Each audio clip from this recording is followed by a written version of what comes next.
দফায় দফায় সংঘর্ষের পর খুলনা প্রযুক্তি বিশ্ববিদ্যালয়ে দুপক্ষের পাল্টাপাল্টি অবস্থান, রাজু ভাস্কর্যে বিক্ষোভ। আগে পদত্যাগ, পরে রাজনৈতিক দল গঠন করুন, শিক্ষার্থী উপদেষ্টাদের ফখরুলের আহ্বান।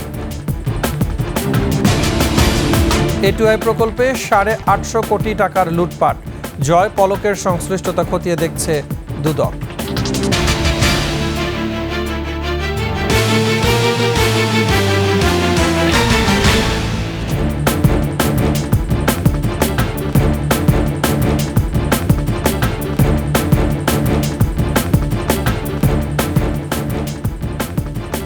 শুনছিলেন সংবাদ শিরোনাম, আমন্ত্রণ 21 সংবাদে, সাথে আছে মুজাহিদুল ইসলাম।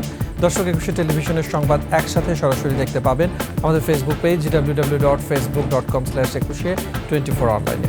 এছাড়া সাবস্ক্রাইব করতে পারেন www.youtube.com/21etv চ্যানেলে। দিনভর দফায় দফায় সংঘর্ষের পর রাতেও উত্তপ্ত খুলনা প্রকৌশল ও প্রযুক্তি বিশ্ববিদ্যালয়।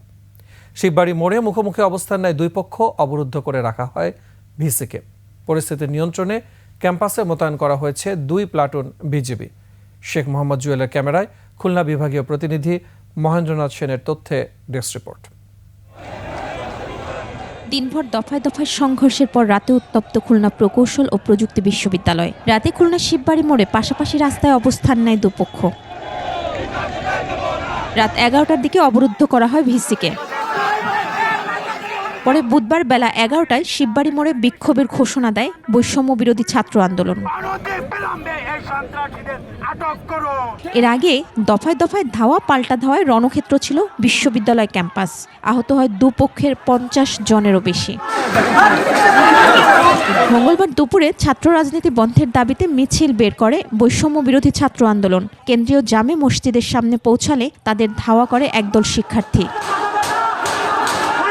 শুরু হয় ধাওয়া পাল্টা ধাওয়া। কয়েক দফার এই সংঘর্ষ ছড়িয়ে পড়ে ক্যাম্পাসের বাইরেও। পরে সেনাবাহিনী, নৌবাহিনী, বিজিবি, র্যাব ও পুলিশের সহায়তায় সংঘর্ষ থামানো হয়।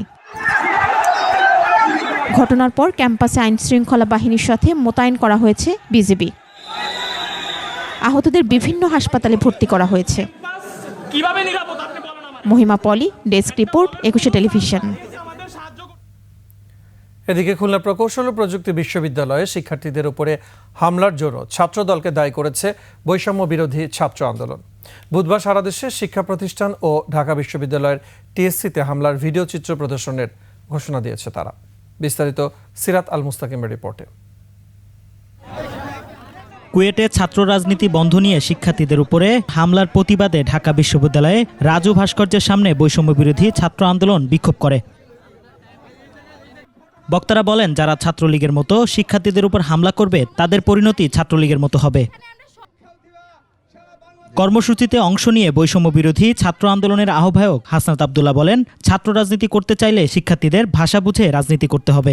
কোন শিক্ষা প্রতিষ্ঠান আর সন্ত্রাসের ঠিকানা হবে না। এই ৫৬,০০০ বর্গ মাইলে আর পলিটিক্সের কোন ঠিকানা হবে না। হেলমেট বাহিনীর আগমন হয়েছে, রামদা বাহিনীর আগমন হয়েছে, তাদেরকে আবার জাতির সামনে প্রকাশ করা হবে। বুধবার বিকেল ৩টায় টিএসসিতে হামলার ভিডিও চিত্র প্রদর্শনীর ঘোষণাও আসে সমাবেশ থেকে। সিরাত আল মুস্তাকিম, 21 টেলিভিশন, ঢাকা। 16 বছরে ফ্যাসিস্ট হাসিনা ভারতকে ট্রানজিট সহ অনেক কিছু দিয়েও তিস্তার পানির ন্যায্য হিস্সাটুকু আদায় করতে পারেনি বলে মন্তব্য করেছেন বিএনপির ভারপ্রাপ্ত চেয়ারম্যান তারেক রহমান। তিস্তার পানির ন্যায্য হিস্সা আদায় আসন্ন জাতীয় সংসদ নির্বাচনে বিএনপিকে সমর্থনের আহ্বান জানান তিনি। এ সময় তিস্তা পাড়ের মানুষের সংগ্রাম সারা পৃথিবী প্রত্যক্ষ করেছে বলে মন্তব্য করেন তারেক রহমান। বাংলাদেশে 54টি যে অভিন্ন নদী, এই নদীর পানির ন্যায্য হিস্সা প্রাপ্তি এটা কোনো কারো করুণার বিষয় নয়। এটা আন্তর্জাতিক আইন অনুযায়ী এটি বাংলাদেশের প্রাপ্য। সকল আন্তর্জাতিক রীতিনীতি ভঙ্গ করে এই পলাতক স্বৈরাচার, এই খুনি স্বৈরাচার প্রতিবেশী দেশকে ট্রানজিট শিপমেন্টের বন্দর ব্যবহারের একতরফা সুবিধা দিয়ে গেছে। আগামী জাতীয় নির্বাচনে আপনাদেরকে আপনাদের প্রিয় দল বিএনপির পাশে থাকতে হবে। দেশবাসীর সমর্থন থাকলে ইনশাল্লাহ আমরা এই ধরনের তিস্তা সহ আরো যেই কাজগুলো আছে ইনশাল্লাহ সেই কাজগুলো বা সেই সমস্যার সমাধান করার আমরা সুযোগ পাবো ইনশাল্লাহ। শিক্ষার্থী উপদেষ্টাদের পদত্যাগ করে দল গঠনের আহ্বান জানিয়েছেন বিএনপি মহাসচিব মির্জা ফখরুল ইসলাম আলমগীর। যশোর টাউন হলে জেলা বিএনপির সমাবেশে তিনি বলেন, যেহেতু নির্বাচনের আগে স্থানীয় নির্বাচন নয়, দ্রুত সংস্কার শেষ করে নির্বাচনের আহ্বান জানিয়ে বলেন, জনগণ যেদিন নিজের ভোট নিজে দিতে পারবে সেদিন জাতি পুরোপুরি মুক্ত হবে। সমাবেশে নিত্যপণ্যের দাম সহনীয় রাখতে অন্তর্বর্তী সরকারকে পদক্ষেপ নিতেও বলেন মির্জা ফখরুল। উপদেষ্টারা বলতে চাই, আপনাদের যদি কোনো খায়েশ থাকে, যারা সরকারে থাকতে চান, ক্ষমতায় থাকতে চান, দয়া করে পদত্যাগ করে যে দল করতেছেন সেই দল করেন, নির্বাচন করেন জনগণের সামনে। আপনারা বলছেন স্থানীয় সরকার নির্বাচন আগে থেকে, যখনই এই নির্বাচনগুলোকে আগে করতে যাবেন, এলাকায় এলাকায় পাড়ায় পাড়ায় বিভিন্ন গ্রামে গ্রামে ওই আওয়ামী লীগের দুষ্টরা মাথা চালিয়ে ঘুরবেন। ধানমন্ডি 28 নম্বর রোডের 16 নম্বর বাসায় র্যাবের অভিযান চলছে। এই ভবনটিতে আওয়ামী লীগের বেশ কয়েকজন মন্ত্রী ও এমপি থাকতেন বলে জানা যায়। ধানমন্ডি জোনের এসি ও র্যাবের বেশ কয়েকটি টিম ঘটনাস্থলে অভিযান চালাচ্ছে। পুরো ভবন ও আশপাশের এলাকা ঘিরে রেখেছে র্যাব।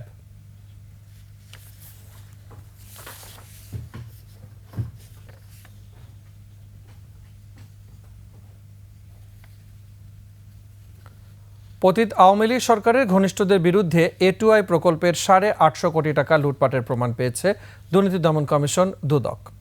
এতে সাবেক আইসিটি উপদেষ্টা শেখ হাসিনার ছেলে সজীব ওয়াজেদ জয় এবং আইসিটি প্রতিমন্ত্রী জুনায়েদ আহমেদ পলকের সংশ্লিষ্টতা খতিয়ে দেখা হচ্ছে। দুদক বলছে, নির্দিষ্ট প্রতিষ্ঠানকে বারবার কাজ দেয়া, অপ্রয়োজনীয় কাজসহ নানাভাবে সরকারি অর্থ লোপাট হয়েছে। আর A2I সংশ্লিষ্টরা বলছেন, রাজনৈতিক কাজে পতিত সরকার এই প্রতিষ্ঠানকে ব্যবহার করেছে। Shaker Arju report. Aspire to innovate বা A2I প্রকল্পের 855 কোটি টাকা লুটপাটের খোঁজে আগারগাঁও আইসিটি টাওয়ারে দুদকের অভিযান। তথ্য বলছে, 2020 সালে 5 বছরের জন্য 855 কোটি টাকার প্রকল্প নেওয়া হয়। এই প্রকল্পে লুটপাটের হোতা আনির চৌধুরী। তিনি সাবেক প্রধানমন্ত্রী শেখ হাসিনার ছেলে সজীব ওয়াজেদ জয়ের ঘনিষ্ঠজন হিসেবে পরিচিত। অভিযানে উঠে এসেছে, প্রকল্পের পদে পদে ঘটেছে অনিয়ম, দুর্নীতি। একই প্রতিষ্ঠানকে বারবার কাজ দেয়া, অপ্রয়োজনীয় কাজ সহ নানাভাবে সরকারি অর্থ লুটপাট করা হয়েছে। নাইস একটা প্রকল্প ছিল, সেই প্রকল্পে কিছু অনিয়ম মনে হয়েছে। এরপরে একপে নামক একটা প্ল্যাটফর্ম আছে, সেই প্ল্যাটফর্মে একটু লিগ্যাল ইস্যু নিয়ে এখানে বাংলাদেশ ব্যাংকের অনুমোদনের একটা ব্যাপার আছে, সেই অনুমোদনটা এখন পর্যন্ত আমরা পাইনি। প্রকিউরমেন্টে সম্পাদনের ক্ষেত্রে অনিয়ম হতে পারে, ভেন্ডর আপনার ঠিকাদার বলতে পারি, তারা নিয়োগ পেয়েছে কিভাবে, কি প্রক্রিয়াতে, সেগুলোতে কেউ ব্যক্তিগত স্বার্থ ব্যবহার করেছে কিনা, এখান থেকে অর্থ সরিয়ে নিয়েছে কিনা, সেই বিষয়গুলোই মূলত আজকে আমাদের ফোকাসে ছিল। 5 আগস্টের পট পরিবর্তনের পর A2I এর হেড অব প্রজেক্ট ম্যানেজমেন্টের দায়িত্ব নেন আব্দুল্লাহ আল ফাহিম। তিনি জানিয়েছেন, অভ্যন্তরীণ তদন্তে অনিয়মের প্রমাণ পাওয়ায় 14 জনের বিরুদ্ধে ব্যবস্থা নেওয়া হয়েছে। অনিয়মের পেছনে জয় পলকের সম্পৃক্ততাও খতিয়ে দেখা হচ্ছে। অভিযুক্ত 14 জন কর্মকর্তার বিষয়ে কথা হয়েছিল, যাদের মধ্যে তদন্তে একটা রিপোর্ট পেয়েছি আমরা। এই রিপোর্টের আলোকে 5 জন কর্মকর্তা যারা আমাদের গভর্নমেন্ট কন্ট্রাক্ট হোল্ডার ছিল, তাদের কন্ট্রাক্ট আইসিটি ডিভিশনের পক্ষ থেকে শেষ করে দেওয়া হয়েছে। এছাড়াও 9 জন আমাদের কর্মকর্তা ছিলেন যারা ইউএনডিপির কন্ট্রাক্টেড। তো ইউএনডিপির পক্ষ থেকেও একটা তদন্ত চলছে। তাদেরকে A2I প্রোগ্রামের আমাদের সাথে যে কার্যক্রম ছিল A2I থেকে, সেই কার্যক্রম থেকে তাদেরকে প্রত্যাহার করে নেওয়া হয়েছে। এদিকে 13 কোটি টাকার অবৈধ সম্পদ ও 217 কোটি টাকার সন্দেহজনক লেনদেনের অভিযোগ যশোর 4 আসনের সাবেক এমপি রণজিৎ কুমার রায় ও তার স্ত্রী সন্তানদের বিরুদ্ধে। এ বিষয়ে আলাদা 4 মামলা করেছে দুদক। শাকের আরজু, 21 টেলিভিশন, ঢাকা। হাসিনা আমলে আইসিটি খাতের দুর্নীতি নিয়ে আলাদা শ্বেতপত্র প্রকাশ করবে সরকার। প্রেস ব্রিফিংয়ে একথা জানান প্রধান উপদেষ্টার প্রেস সচিব শফিকুল আলম। এই খাতে কত দুর্নীতি হয়েছে আর কি পরিমাণে টাকা এই খাত সংশ্লিষ্টরা পাচার করেছে তা খতিয়ে দেখতে একটি উচ্চ ক্ষমতা সম্পন্ন কমিটি গঠন করবে সরকার। জাতিসংঘের তদন্ত কমিশনের রিপোর্ট প্রকাশের পর হাসিনার ব্যাপারে আন্তর্জাতিক চাপ তৈরি হয়েছে। ভারতীয় গণমাধ্যমের প্রতিবেদনেও হাসিনা বিরোধী জনমতের কথা উঠে এসেছে। তাকে দেশে ফিরিয়ে এনে বিচারের মুখোমুখি করার চেষ্টা অব্যাহত রেখেছে সরকার। আইসিটি এবং ডিজিটালাইজেশনকে ঘিরে আমরা অনেকগুলো পত্রিকায় দেখি যে প্রচুর আমরা অনিয়ম এবং করাপশনের কথা আমরা শুনি, এটা অনেকগুলো রিপোর্ট হয়েছে, আমরা এটা দেখেছি। তো এই বিষয়ে প্রফেসর ইউনূস চাচ্ছিলেন যে এটা একটা শ্বেতপত্র যাতে হয়, এটা ইন্টারিম গভর্নমেন্টের একটা ডিসিশন, যাতে একটা শ্বেতপত্র তৈরি করার আমরা প্ল্যান নিচ্ছি। জুলাই আগস্ট গণহত্যা ও মানবতা বিরোধী অপরাধের মামলায় শেখ হাসিনা, ওবায়দুল কাদের সহ 46 জনের বিরুদ্ধে তদন্ত প্রতিবেদন 20 এপ্রিল জমা দেওয়ার নির্দেশ দিয়েছে আন্তর্জাতিক অপরাধ ট্রাইব্যুনাল। বিচারপতি গোলাম মর্তুজা মজুমদারের নেতৃত্বাধীন 3 সদস্যের ট্রাইব্যুনাল এই আদেশ দেয়। তবে আগামী মাসের মধ্যেই তদন্ত প্রতিবেদন পাওয়া যাবে বলে আশা করছে প্রসিকিউশন। জুলাই আগস্টের মানবতা বিরোধী অপরাধের জাতিসংঘের রিপোর্ট সংগ্রহের জন্য অনুরোধ করা হবে বলে জানান চিফ প্রসিকিউটর। বিস্তারিত শাকের আরজুর আরও একটি রিপোর্টে। জুলাই আগস্ট গণহত্যা ও মানবতাবিরোধী অপরাধের মামলায় গত বছরের অক্টোবরে সাবেক প্রধানমন্ত্রী শেখ হাসিনা, ওবায়দুল কাদের সহ 46 জনের বিরুদ্ধে গ্রেফতারি পরোয়ানা জারি করে ট্রাইব্যুনাল। এদের মধ্যে সাবেক মন্ত্রী, প্রতিমন্ত্রী, সাবেক প্রধানমন্ত্রীর উপদেষ্টা সহ 16 জনকে মঙ্গলবার তৃতীয়বারের মতো ট্রাইব্যুনালে হাজির করা হয়। তথ্য সংগ্রহ, লিপিবদ্ধ যাচাই বাছাই অর্থাৎ সুষ্ঠু তদন্তের স্বার্থে তদন্ত প্রতিবেদন দাখিলে 2 মাসের সময় প্রার্থনা করেন চিফ প্রসিকিউটর। সে সময় আদালত জানায় তাড়াহুড়ো করে গিয়ে যেন তদন্তে কোনো ত্রুটি না হয়। তারা বিভিন্ন জায়গায় যে সমস্ত কথাবার্তা বলেছেন, যে গণহত্যার জন্য যে সমস্ত নির্দেশাদি দিয়েছেন, সেই সব নির্দেশাবলী যে তাদের টেলিফোনিক অর্ডারের মাধ্যমে যে গিয়েছে, হত্যাকাণ্ড করে এক ছাত্র জনতাকে নির্মূল করার কথা বলা হয়েছে, সমস্ত টেলিভিশন চ্যানেলগুলো বন্ধ করে দেওয়ার কথা বলেছে, এই ধরনের কথোপকথন তারা যে করেছেন তাদের অজ্ঞাতে সেগুলো রেকর্ডেড হয়েছে। তো সেগুলো আমাদের হাতে আসছে। চিফ প্রসিকিউটর বলেন, তদন্তের প্রতিনিয়ত নতুন নতুন প্রমাণ হাতে আসছে। তদন্ত প্রতিবেদনে জাতিসংঘ রিপোর্টের কিছু বিষয় অন্তর্ভুক্ত করার কথাও জানান তিনি। আমরা জাতিসংঘের কাছে চেয়েছি যে তারা যে সমস্ত ম্যাটেরিয়ালের উপর ভিত্তি করে এই প্রতিবেদন তৈরি করেছেন সেগুলো পাওয়ার ব্যাপারে আমরা তাদেরকে রিকোয়েস্ট জানিয়েছি। বিশ্ববিদ্যালয়গুলোতে যখন আমরা গণশুনানিতে যাচ্ছি তখন দেখা যাচ্ছে শত শত ভিকটিম তারা আসছেন, তাদের মোবাইলে যে ধারণকৃত ফার্স্ট হ্যান্ড ইনফরমেশন, যে ভিডিও ক্লিপস, সেগুলো আমাদেরকে তারা দিয়েছেন। হাসপাতালগুলোর থেকে আমরা বুলেটগুলো জব্দ করেছি। এরই মধ্যে এসব মামলায় অনেকেই জামিন আবেদন করেছেন। এ প্রসঙ্গে চিফ প্রসিকিউটর বলেন, এই অপরাধ জামিন অযোগ্য, তবে সিদ্ধান্ত দেওয়ার এখতিয়ার একমাত্র আদালতের। আমরা এই জামিনের ঘোরতর বিরোধিতা করব এবং তথ্য প্রমাণ তুলে ধরব যে কেন এই আসামিদেরকে জামিন দেওয়ার কোনো সুযোগ নেই। এদিকে আসামি পক্ষের আইনজীবী জেডাই খান পান্না বলেন, আইনগত সুবিধা পাওয়া আসামিদের অধিকার। যে কোনো অপরাধী থাক আর না থাক, এটা বিচার্য বিষয়।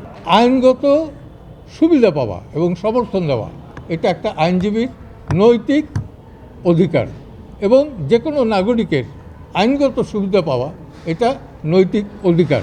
জুলাই আগস্টের গণ অভ্যুত্থানে এখন পর্যন্ত তালিকাভুক্ত করা হয়েছে 1500-র বেশি শহীদদের নাম।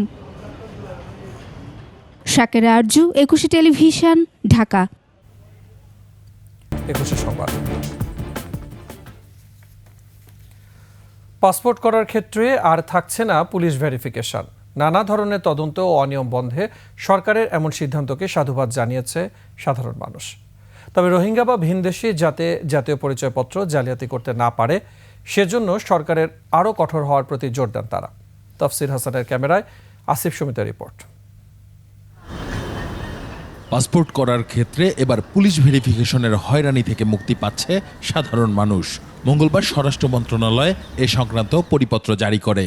এতে বলা হয়, জাতীয় পরিচয়পত্র ও জন্ম নিবন্ধন সনদের ভিত্তিতে আবেদনকারীকে পাসপোর্ট দেয়া হবে। পাসপোর্ট নবায়নের ক্ষেত্রেও জাতীয় পরিচয়পত্রের তথ্যই চূড়ান্ত বলে গণ্য হবে। সরকারের এমন ঘোষণার পরই অনেকটা হাঁপ ছেড়ে বেঁচেছেন সাধারণ মানুষ। তাদের অভিযোগ, পাসপোর্ট করার ক্ষেত্রে পুলিশ ভেরিফিকেশন এক বিড়ম্বনার নাম। পাসপোর্টের ভেরিফিকেশনের জন্য শুধু টাকা দিয়ে আসছি, এতে আমার ভেরিফিকেশন হয়ে গেছে। বড় হয়রানি হলো পুলিশের যে হয়রানি, তারা ফোন করে তাদের বিকাশ নাম্বার দেয়। যদি আমি আলাদা আলাদা করে প্রত্যেকটা কাজের জন্য এক একটা বার পুলিশ ভেরিফিকেশন রাখি, আর আমাদের পুলিশের মধ্যে যদি দুর্নীতি করার সুযোগ দেই, তাহলে তারা সেই দুর্নীতিটা করবে বারবার, আর বারবার মানুষ এই ভোগান্তির মধ্যে পড়বে। একটা পাসপোর্ট করতে তার 5 থেকে 7 হাজার টাকা খরচ। এইভাবে দেখা যায় এরে দিতে হয় 2,000 টাকা। ওই লোকটার একটা পাসপোর্ট বানাতেই তার 1 মাসের কামে চলে যায়। পাসপোর্ট করার ক্ষেত্রে জাতীয় পরিচয়পত্র ও জন্ম নিবন্ধন সনদ বাধ্যতামূলক। তবে বিগত দিনে বাংলাদেশে অবস্থান করা অনেক রোহিঙ্গা বা ভিনদেশি নাগরিকরা বাংলাদেশের পরিচয়ে পাসপোর্ট নেয়ার ঘটনা ঘটেছে। বেআইনি এই বিষয়টি ঘটেছে আবার আর্থিকভাবে দুর্নীতিবাজ কর্মকর্তাদের যোগসাজশে। যদি আপনি ভোটার লিস্টে রোহিঙ্গাদের না অন্তর্ভুক্ত করেন তাহলে তো এরা পাসপোর্ট পাবে না। যদি নির্বাচন কমিশন সেভাবে সঠিকভাবে কাজ করে, তাদেরকে দেখে সেভাবে তদন্ত করে, তাহলে অবশ্যই ওরা পাসপোর্ট পেতে পারে না। পুলিশ ভেরিফিকেশন তদারকি করে পুলিশের বিশেষ শাখা। বাংলাদেশ পাসপোর্ট আদেশ 1973 সালের 5(2) ধারা মোতাবেক যা নির্বাহ করা হতো। সরকার কর্তৃক যেভাবে নির্দেশনা দেওয়া হয় আমরা সেভাবে এইসব কাজে পূর্বে করে আসছি এবং ভবিষ্যতেও সেই সরকারের নির্দেশনা অনুযায়ী আমরা দায়িত্ব পালন করব। নতুন পরিপত্রের আলোকে এখন থেকে পাসপোর্ট পাবেন নাগরিকরা। আসিফ সুমিত, 21 টেলিভিশন, ঢাকা। শেষ করছি 21 সংবাদ। যাবার আগে সংবাদ শিরোনামগুলো জানাবো আরও একবার। দফায় দফায় সংঘর্ষের পর খুলনা প্রযুক্তি বিশ্ববিদ্যালয়ে দুপক্ষের পাল্টাপাল্টি অবস্থান, রাজু ভাস্কর্যে বিক্ষোভ। আগে পদত্যাগ, পরে রাজনৈতিক দল গঠন করুন, শিক্ষার্থী উপদেষ্টাদের ফখরুলের আহ্বান। A2I প্রকল্পে 850 কোটি টাকার লুটপাট, জয় পলকের সংশ্লিষ্টতা খতিয়ে দেখছে দুদক।